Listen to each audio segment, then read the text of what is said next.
Hello, friends. Welcome to Power for English Story. Today is day 5 of our 30 days spoken English course. आज हम सीखेंगे sentence structure और simple present tense. आज से आप घर में सिंपल प्रेजेंट टेंस का यूज करके छोटे-छोटे इंग्लिश सेंटेंसेस बोलना शुरू कर सकते हैं. अब देखते हैं कि सिंपल प्रेजेंट टेंस का यूज हम कौन-कौन सी सिचुएशंस में करते हैं. Daily routines, things that happen regularly, हर दिन होने वाले काम, नियमित रूप से होने वाले कार्य. जब हम अपने दैनिक कार्यों के बारे में बात करते हैं, यानी ऐसे काम जो हम लगभग हर दिन करते हैं, तो हम सिंपल प्रेजेंट टेंस का प्रयोग करते हैं. Example, I wake up at 6 a.m. Every day. मैं हर दिन सुबह 6 बजे उठता हूँ. स्केड्यूल्ड इवेंट्स, जब किसी कार्यक्रम या घटना का समय पहले से तय होता है, तो उसे बताने के लिए भी हम सिंपल प्रेजेंट टेंस का प्रयोग करते हैं. Example, the train leaves eight 9 a.m. Train सुबह 9 बजे रवाना होती है.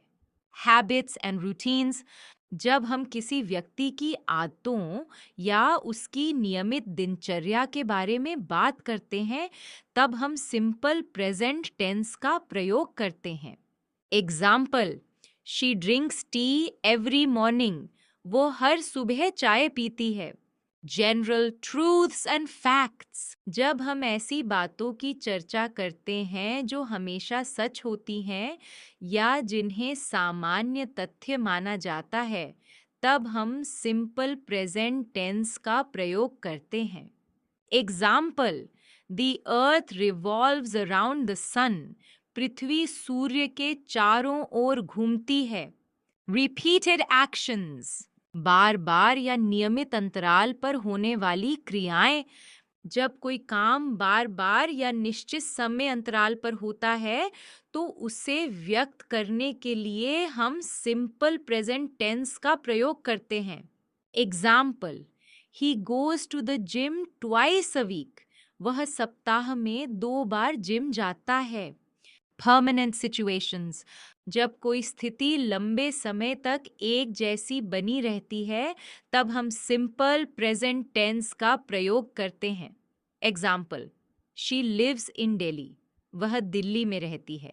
साइंटिफिक ट्रूथ्स, जब हम विज्ञान से जुड़े ऐसे तथ्यों की बात करते हैं जो हमेशा सत्य होते हैं, तब भी हम सिंपल प्रेजेंट टेंस का प्रयोग करते हैं. Example, water boils at 100 degree Celsius. पानी 100 डिग्री सेल्सियस पर उबलता है. अब जब हमने सिंपल प्रेजेंट टेंस के यूजेस समझ लिए हैं, तो आइए सीखते हैं इसका sentence structure. Basic sentence structure. Sentence structure means a sentence को सही क्रम में बनाना. The basic sentence structure is subject plus verb plus object. Subject means काम करने वाला. वर्ब मीन्स एक्शन या काम. ऑब्जेक्ट मीन्स जिस पर एक्शन होता है. Let's look at an example. I eat mangoes. इसका मतलब है मैं आम खाता हूं. यहाँ I is the subject, eat is the verb and mangoes is the object. So remember, basic sentence structure subject plus verb plus object. अब हम सिंपल प्रेजेंट टेंस सीखेंगे. इसमें हम 4 प्रकार के वाक्य सीखेंगे. पहला, पॉजिटिव सेंटेंसेस. दूसरा, नेगेटिव सेंटेंसेस. तीसरा, इंटरोगेटिव सेंटेंसेस. और चौथा, WH क्वेश्चंस.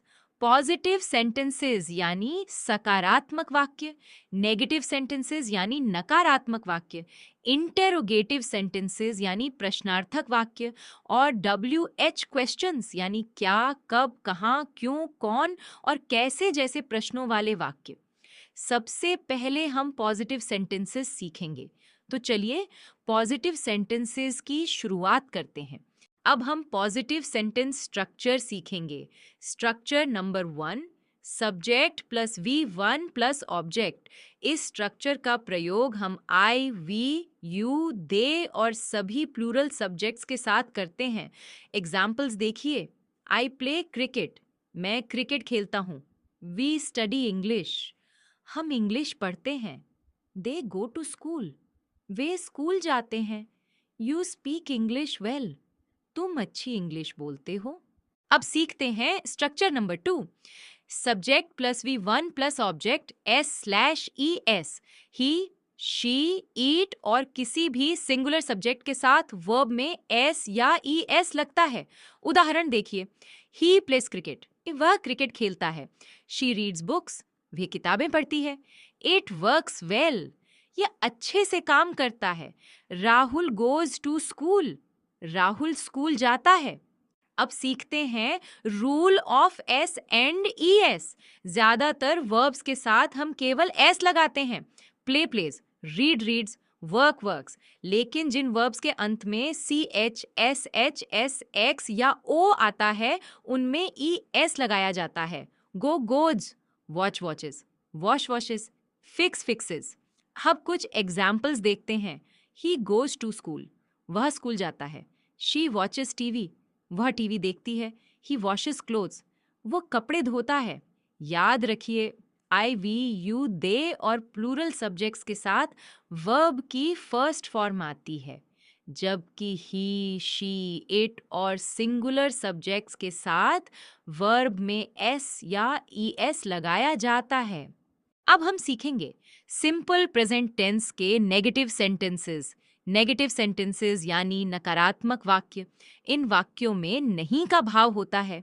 इसका स्ट्रक्चर है सब्जेक्ट प्लस डू या does plus not plus V1 plus object. Negative sentences में वर्ब से पहले डू नॉट या डज नॉट लगाया जाता है। अब समझते हैं कि डू और डज का प्रयोग कहाँ होता है। डू का प्रयोग I, you, we, they के साथ किया जाता है और डज का प्रयोग ही, शी, इट तथा सिंगुलर सब्जेक्ट्स के साथ किया जाता है। अब कुछ उदाहरण देखते हैं। I do not play football, मैं फुटबॉल नहीं खेलता। We do not watch TV daily, हम रोज टीवी नहीं देखते। He does not eat rice, वो चावल नहीं खाता। She does not go to school, वह स्कूल नहीं जाती। अब एक बहुत महत्वपूर्ण नियम समझिए। डज के साथ वर्ब की फर्स्ट फॉर्म यानी V1 का प्रयोग किया जाता है, इसलिए he does not goes। यह गलत है, he does not go। यह सही है। याद रखिए, जब वाक्य में डज आता है तो वर्ब पर लगा S या ES हट जाता है और वर्ब अपनी फर्स्ट फॉर्म यानी V1 में आ जाती है। बस यही सिंपल प्रेजेंट टेंस के नेगेटिव सेंटेंसेस का सबसे महत्वपूर्ण नियम है। अब हम सीखेंगे इंटरोगेटिव सेंटेंसेस। इंटरोगेटिव सेंटेंसेस यानी प्रश्नार्थक वाक्य। जब हमें किसी से कोई प्रश्न पूछना होता है तब हम इंटरोगेटिव सेंटेंसेस का प्रयोग करते हैं। सिंपल प्रेजेंट टेंस में प्रश्न बनाने का स्ट्रक्चर है डू या does plus subject plus V1 plus object. यानी प्रश्नवाचक वाक्यों में डू या डज सबसे पहले आता है। अब कुछ एग्जाम्पल्स देखते हैं। डू यू प्ले क्रिकेट, क्या तुम क्रिकेट खेलते हो? डू दे स्टडी इंग्लिश, क्या वे इंग्लिश पढ़ते हैं? डज ही प्ले फुटबॉल, क्या वह फुटबॉल खेलता है? डज शी रीड बुक्स, क्या वह किताबें पढ़ती है? ध्यान दीजिए, डज के साथ भी वर्ब की फर्स्ट फॉर्म यानी V1 का ही प्रयोग किया जाता है, इसलिए डज ही प्लेज फुटबॉल ये गलत है। डज ही प्ले फुटबॉल ये सही है। याद रखिए, इंटरोगेटिव सेंटेंसेस में डू या डज सबसे पहले आता है और मेन वर्ब हमेशा V1 में प्रयोग होती है। अब हम सीखेंगे WH क्वेश्चंस। WH क्वेश्चंस का प्रयोग तब किया जाता है जब हमें किसी से जानकारी प्राप्त करनी होती है। मतलब हम केवल यस या नो आंसर नहीं चाहते, बल्कि हमें डिटेल आंसर चाहिए होता है। WH क्वेश्चंस में कुछ इंपॉर्टेंट वर्ड्स होते हैं। व्हाट क्या, वेयर मतलब कहाँ, वाई मतलब क्यों, व्हेन मतलब कब, हाउ मतलब कैसे। इन सभी को WH वर्ड्स कहा जाता है। अब इसका स्ट्रक्चर देखते हैं। WH वर्ड प्लस डू या does plus subject plus V1 plus object. एक बार फिर ध्यान से देखिए, WH वर्ड प्लस डू या does plus subject plus verb का पहला रूप V1 प्लस ऑब्जेक्ट। हमने पॉजिटिव और नेगेटिव सेंटेंसेस में डू और डज का प्रयोग पहले भी देखा है। डू का प्रयोग आई, यू, वी, दे के साथ किया जाता है। डज का प्रयोग ही, शी, इट के साथ किया जाता है। और एक बात हमेशा याद रखिए, जब हम डज का प्रयोग करते हैं तब क्रिया का पहला रूप V1 ही इस्तेमाल होता है। अब कुछ एग्जाम्पल्स देखते हैं।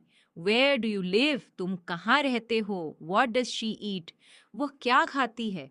Why do they study English? Way English क्यों पढ़ते हैं? When does he go to school? वो स्कूल कब जाता है? इन उदाहरणों में आप देख सकते हैं कि प्रत्येक वाक्य में सबसे पहले WH वर्ड आया है, उसके बाद do या does आया है, फिर सब्जेक्ट आया है और उसके बाद क्रिया का पहला रूप V1 आया है।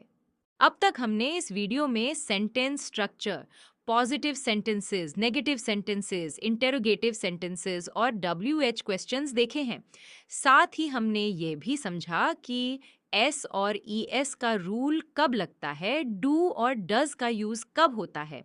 अब हम कुछ डेली यूज एग्जाम्पल्स देखते हैं। आई वेक अप अर्ली, मैं जल्दी उठता हूँ। शी कुक्स फूड डेली, वह रोज खाना बनाती है। They play in the park, way park में खेलते हैं। ही ड्रिंक्स टी एवरी मॉर्निंग, वो हर सुबह चाय पीता है। वी स्पीक इंग्लिश डेली, हम रोज इंग्लिश बोलते हैं।